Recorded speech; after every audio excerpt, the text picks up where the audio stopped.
Suns fans? The Suns get their second straight win, this time against the Utah Jazz. Final score, the Suns 114, Utah Jazz 106. Man, it feels good to win once again. The sun has now started to rise back on the Phoenix Suns, as now it is the fourth game that the Suns have had this new starting lineup. And I don't know, guys, it's looking really well. I've kind of neglected to look at like a bunch of the Jimmy Butler trade saga details that I'm sure every Suns fan is keeping their eyes on and probably waiting on the day that it might happen. But it's games like this, these past four games that we've had this new lineup with Beal coming off the bench, we're 3-1 in those games. So it's really quite a positive change having Beal go to the bench right now is working flawlessly as the Suns get another win against the Utah Jazz. It was a little close there for a second in the fourth quarter, I believe is the closest they've ever got it. But honestly, Suns did a great job tonight denying them the lead. The Jazz never led a single point in tonight's game. So very good job on the Suns keeping that lead. I don't know what I would have done if I had to come onto the show and say that the Suns lost to Utah Jazz. So I saw a lot of Suns fans complaining about the Suns could not have a blowout win. I don't really care about blowout wins. I mean, a blowout win would be nice, but I'm more focused on the bigger picture here in Phoenix. As I will remind you, the Suns are now 18-19 on the season, meaning we are one game away from going back to 500, meaning we could go back to contending. And here's a little stat for you. Even though we are in the elimination category, before tonight's game, the Suns were the 12th seed. We are only 4.5 games away from the 4th seed.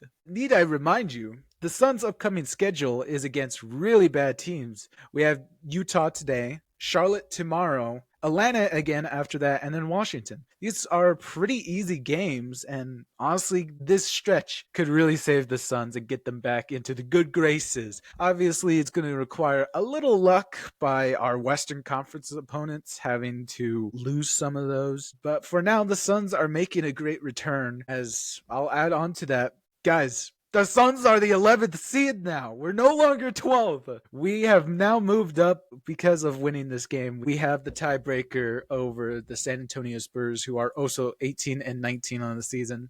We could be back.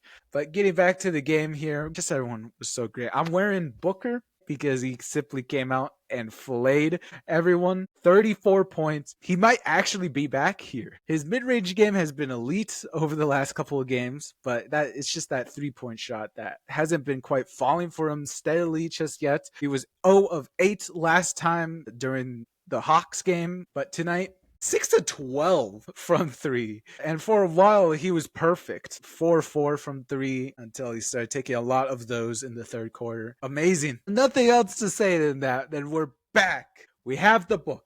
KD is still KD, 25 points. And Beal is still leading the bench. He didn't have as great as a night as everyone else did on the starting lineup, but I still think he hit a lot of crucial shots. He had 12 points. He was 4 of 10, unfortunately, for the night, but I still think he was really good in the moments he played, both defensively, getting a lot of crucial stops, and also rebounding and passing. I think one of my favorite highlights from tonight was later in the second half. There, but the loose ball goes into Mykhailiuk, but then it's ripped away by Phoenix. In transition, Morris right to the basket. Great fast break. Yeah, great recognition over. That was an amazing fast break that I love to see. This Suns team is only just building so much more energy, and I love it.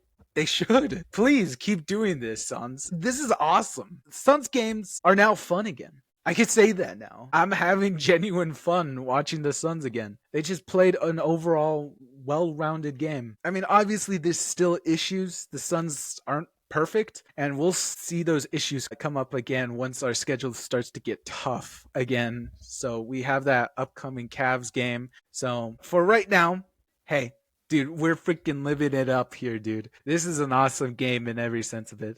And speaking about Oso, and again, here's another night of example where Oso, Ryan Dunn, and you could even throw in there Mason. They all showed some great energy and hustle tonight. Mason Plumlee, it's still a little hard on him. He's not really the most athletic. He's definitely on the older side of things, but he still hustles, and that's really what gives him the edge. A plus 22, 6 points and 10 rebounds for Mason Plumlee. But I feel like Mason Plumlee and our two rookies had like dicky hands on them. They had the magnet hands as they were putting really crucial rebound and just fighting for every possession. This team, they were cooking when they were drafting those rookies. You know, with such great draft picks like this, it does make you wonder if it's going to continue like this. I mean, really, the Suns have been striking gold over these last 2 seasons. We had our 1 pick last year, which was Toumani Camara. We don't get to see much of him as we just kind of bundles him up in that Aiden trade. But from everything I've seen, he's having a great defensive career along with some offensive highlights. So that sucks. But as far as Ryan Dunn, Oso Ighodaro are both amazing pickups for the Suns, and they've been helping the Suns in so much more ways. They just give a bright spot in this Suns team. Just it all complements each other. It's a perfect balance, but also not perfect because we don't have a defensive big yet. Imagine Nick Richards on this team, dude. That would be so awesome. Make it happen, Suns office. We're like 1 center away from being true competitor. And interior defense definitely is still an issue, but the Suns were able to navigate that pretty good tonight. But I mean, once we get into games like Cleveland, interior defense is going to be a real hassle to deal with. But that's later. For now, I'm getting ahead of myself still. Suns, really great effort. I'm just kind of ping balling across to each Suns players. So that's our big 3, our rooks. Mason Plumlee, I already mentioned. Tyus Jones had 0 points, 0 of 4 the entire game. He had 6 assists, 3 rebounds. The first time in a long time that Devin Booker was not the assist leader for a game. He had 4 assists. Actually, the game leader in assists was KD, who had 7 assists. I don't know how that happens. He had 5 turnovers. Yeah, that was a problem tonight the Suns had early on, keeping the Jazz just in it with turnovers. Turnovers is still an issue, man. And I think it's just simply because they don't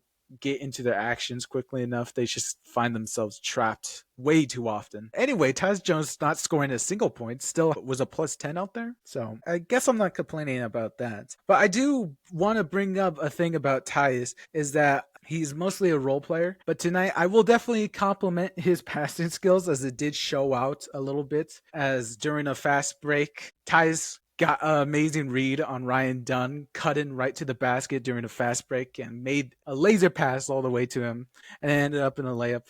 That was awesome. And then there was another instance where the ball was loose, flew towards Tyus, got past him, and he was able to recover and basically deflect the ball over to KD for a corner 3. I just thought those were really cool moments. That was awesome to see the Tyus to do that. And it reminds you he's still got some stuff, right? He's more than a role player sometimes. Although he did not have his offensive bag tonight. So that's unfortunate. Yeah, not much. Oh, wait. I'm forgetting one major person off the bench here. Beal, who did not have the greatest night, 12 points. He was not the bench leader, which he has been for the last 3 games. That instead went to Grayson Allen. He's back, people. 14 points, 4 of 10. 2 of those were in the early half, but then he caught fire in that 4th. He took over that 4th, more importantly. It was just a really great game from Grayson. Even though his shooting numbers are kind of bad, I mean, 5 of 11 overall for the entire game.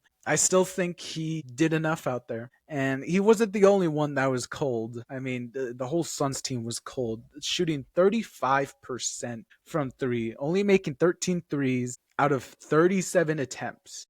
So the attempts are rising, but now it's just a question if it's just them getting used to shooting this many threes. Because let's be honest, it's been a while since the Suns have attempted that many threes. Usually the Suns, they started the season off really hot from 3, attempting a lot of them. So that was a change that happened during the mid-December era when they stopped shooting that many, but now we're seeing a surge in that again. So I'm wondering if it's kind of like a thing where they have to warm up to it again, shooting that many threes every night. It'll be definitely interesting to see how the Suns are going to come into tomorrow's game, which is going to be against the Charlotte Hornets, who pretty much had a week break since the last time we met up with them, mostly because of everything that's going on with LA right now and all the fires. Hope everyone's safe out there. If you're from LA, I hope you're doing good. So because of all the things that are happening in LA right now, those games have been